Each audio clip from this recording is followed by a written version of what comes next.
일본전과의 지금 이번 결승전 우리가 뭐 전력이 좋다고는 하지만 네. 약간 불안한 건 있어요, 확실히. 예, 어떻게 될지 모르니까. 근데 이제 제가 개인적으로 봤을 때는 경기를 좀 찾아보고 하니까 예. 우즈벡보다는 좀 쉬울 수도 있어요. 그런 얘기도 있더라고요. 그러니까 왜냐면 우리의 약점 중에 하나가 어제 열린 아시안게임 4강전 대한민국과 우즈베키스탄의 경기는 한국이 2대1로 승리를 거두면서 결승에 진출했고 결승 상대는 홍콩을 4대0으로 꺾고 올라온 일본입니다. 네네. 자, 먼저 정우영 선수 세레머니 의미가 있다면서요? 예. 그러니까 이 실장님께서 이제 가르쳐 주신 건데요. 오. 정우영 선수한테 직접 물어봤대요. 아, 어떤 예. 의미냐고 물어보니까 이게 시계를 가리키는 거고요. 이게 이제 생각하는 거잖아요. 그러니까 그렇죠? 골을 넣은 이 순간을 기억해라는 의미라고 하더라고요. 의미가 있는 또 세레머니였습니다. 예, 그래서 이걸 이번 시즌부터 계속하고 있대요. 그 슈투트가르트에서 한 번 했고 그 아시안 게임 골 넣을 때마다 저 셀레브레이션을 하고 있는 거죠. 네, 정우영 선수의 저 셀레브레이션을 굉장히 또 이번 대회에 많이 보게 됐는데, 그렇죠. 진짜 사실 왜? 아니 저녁 시간 계산하는 거라. 저녁 시간 계산. 예. 이제 5분 남았다. 한 경기 남았으니까 5분 남았다. 저녁에서 국방부 시계. 국방부 시계. 진짜. 그게 더 국방부 시계를 진짜 짜증 나거든. 시간 안 가. 막 상병 말부터 막 병장 촉대까지 막 안 가 시간이. 예. 자, 아무튼 이번 대회 지금 네. 7득점으로 단독 선두입니다. 득점왕 그렇죠. 가능성도 뭐 충분한데 충분한 걸 넘어서 거의 확정이죠, 확정적에 확정. 가깝죠. 누구 왜냐면 하나가 미치지 않으면 지금 그가 남아있는 득점 2위라고 할 수 있는 선수가 뭐 사우디아라비아 선수는 이미 뭐 그쵸, 탈락이니까 그렇죠. 5골로 이미 끝난 거고 네.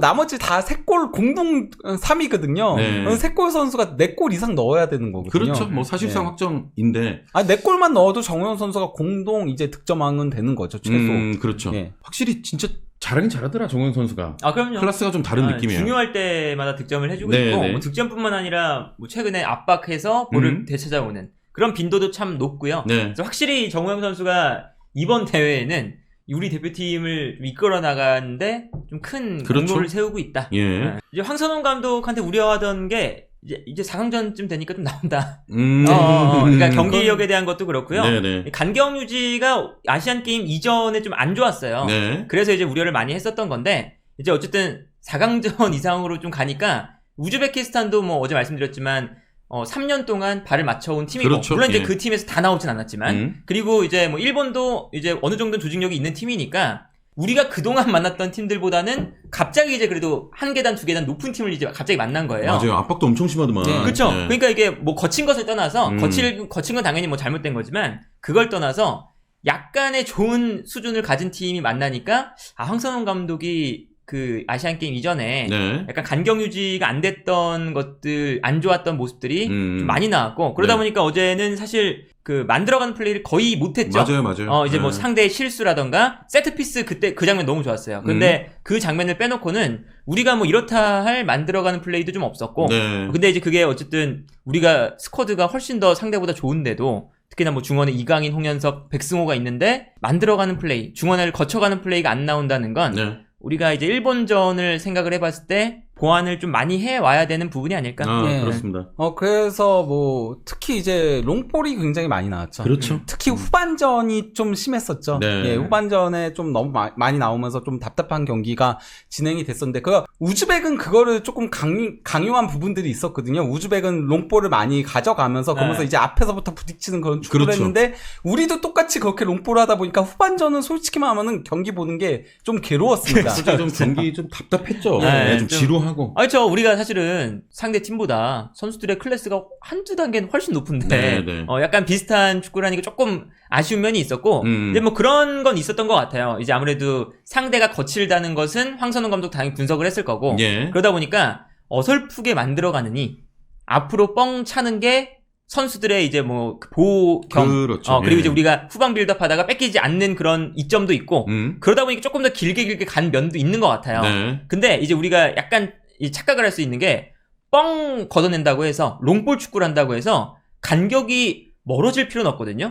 오히려 롱패스는 잘하는 팀들이 롱패스를 할 때 간격이 좁아요. 네. 그러니까 뭐 아틀레티코 마드리드 같은 경우는 옛날에 라리가 우승할 때 그 시절에 보면 짧은 패스 거의 없습니다. 뻥 때려놓고 대신에 모든 선수가 같이 올라가죠. 네. 그래서 세컨볼 가져오고 이건데 어제는 그 롱패스만 그냥 계속 뿌려주고 수비는 뒤에 있고 공격만 뛰어나가고 이러니까 미들 싸움에서 지고 세컨볼 빼앗기고 네. 이런 좀 안 좋은 흐름이 겠다. 이강인 선수의 움직임 좀 어떻게 보셨어요? 이강인 선수가 일단은 개인적인 컨디션도 100% 완벽하지 않은 것 같고요. 조금 더 올라와야겠죠. 예. 이강인 선수의 컨디션도 별로고 예. 그리고 일단은 아까 말씀드린 것처럼 간격이 멀잖아요. 그러면 이 가운데에 있는 선수들이 볼을 많이 못 만져요 보통. 네, 네. 그러니까 수비에서 뻥, 앞쪽에서 조용욱 선수 헤더, 떨어지는 세컨볼 이거니까 네. 이제 만들어가는 걸 안 하다 보니까 이강인의 관여도도 많이 떨어지죠.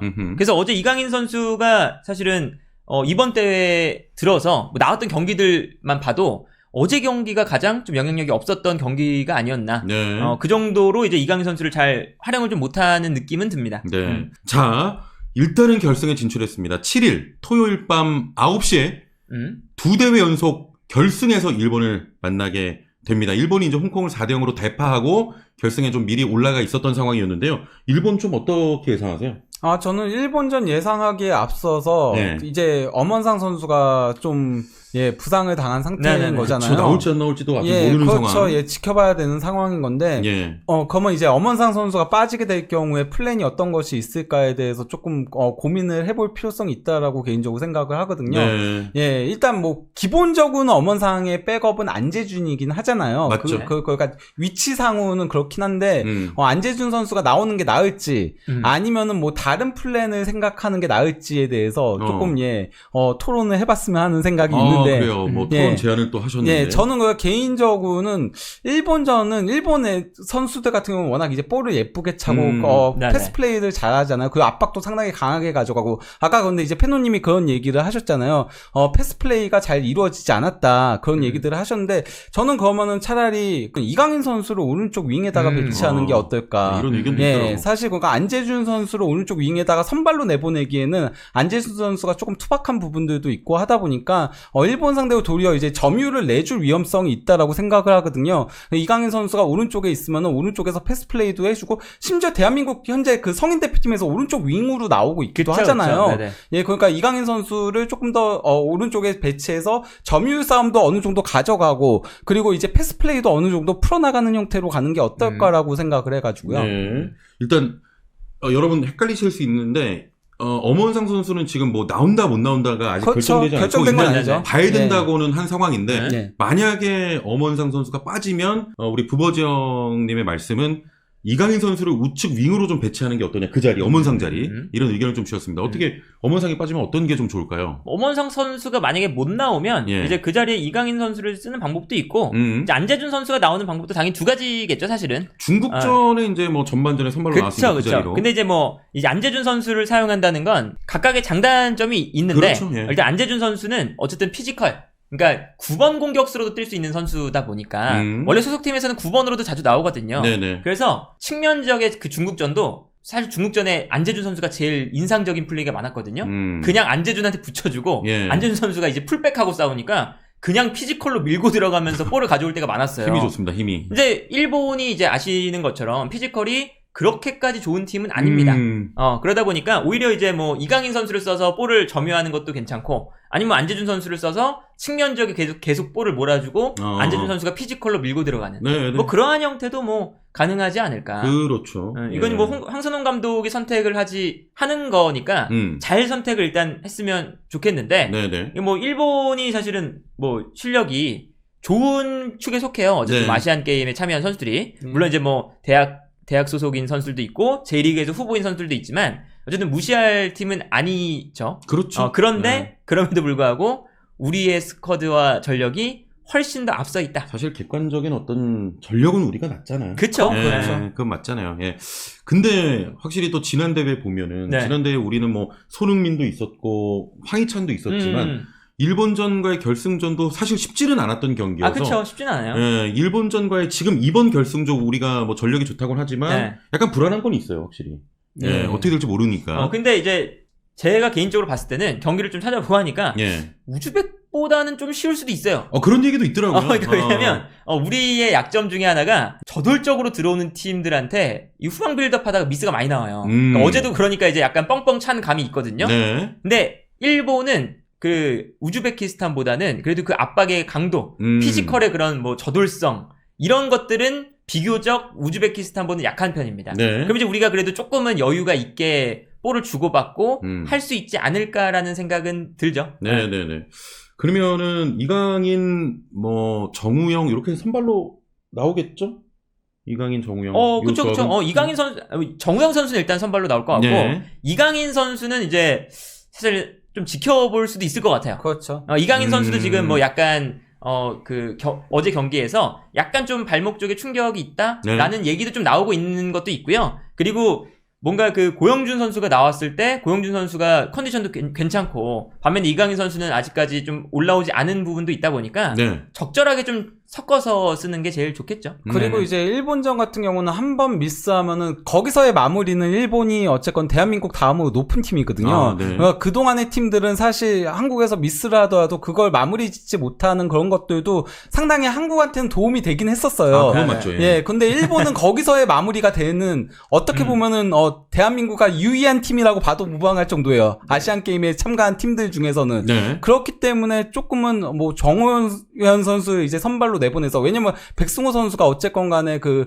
키르기스스탄전부터 시작해가지고 미스들이 나오고 있잖아요. 네. 근데 이제 정호연이 나올 때 조금 그게 보완이 되니까 그런 식으로 이제 가져가는 방안도 고민을 해보겠죠. 네. 그렇죠. 그래서 백승호 선수가 오늘 이제 인터뷰할 때 약간 이제 좀 스트레스 받는 것 같은 멘트가 많았잖아요. 맞아요. 역으로 어떻게 해야 될지 말해달라 뭐 약간 그렇죠. 그러니까 뭐 이런 식으로. 이게 그 백승호 선수의 뭐 인터뷰가 좋았다고 볼 수는 없지만 네. 그 백승호 선수가 그렇게 느끼는 이유가 있어요. 왜냐?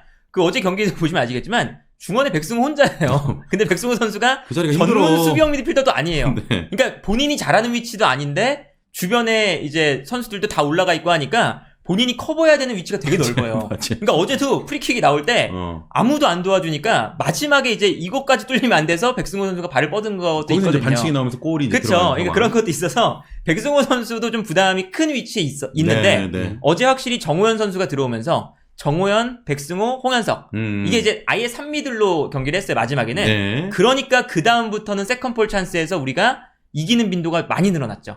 그러니까 이제 그런 방식으로 좀 중원 라인을 두텁게 가져가는 것도 하나의 방법이 될 수도 있다. 네, 좋습니다. 그런 방안 때문에 이강인 오른쪽도 제가 그래서 아까 얘기한 그쵸, 거는 그쵸. 이것까지도 네. 포함이 된 거거든요. 그러네요. 네. 그래서 너무 비판을 결승전 남았는데 그래. 아니 이런 반응을 자주 보는 것 같아요. 암 선수가. 그러니까 자주 보니까 알 거 아니에요. 본인이. 그러니까 너무 뭐 기사에서도 뭐 어떻게 썼는지 다 알고 있다 뭐 약간 이런 식으로 그쵸. 얘기하고 프리킥 그 장면에서 사실 머리 맞고 이제 굴절이 된 거 아닙니까? 아니, 공이 와서 내가 머리로 뭐 걷어내려고 했는데. 그렇죠. 아이 뭐 그거 뭐 그 장면에서 머리 안 될 나왔어요. 수도 없잖아요. 안 되면 안 됐다고 뭐라 할 거잖아. 그러니까 네. 너무 비판하시지 마시길. 그래요. 이제 뭐 대한민국이 딱 이제 한 계단 남았습니다. 금메달까지. 사실 네. 이게 참 뭐 선수들 입장에서는 어떤 굉장한 동기부여가 있는 대회고 또 감독 입장에서는 금메달 아니면 욕먹는 대회이기 때문에 그렇죠. 그래도 네. 지금까지는 또 잘 올라왔으니까 여러분 마지막까지 힘을 좀 실어 주시길 바라고요. 네. 네, 토요일 밤 9시 네, 응원해 주시면 감사하겠습니다.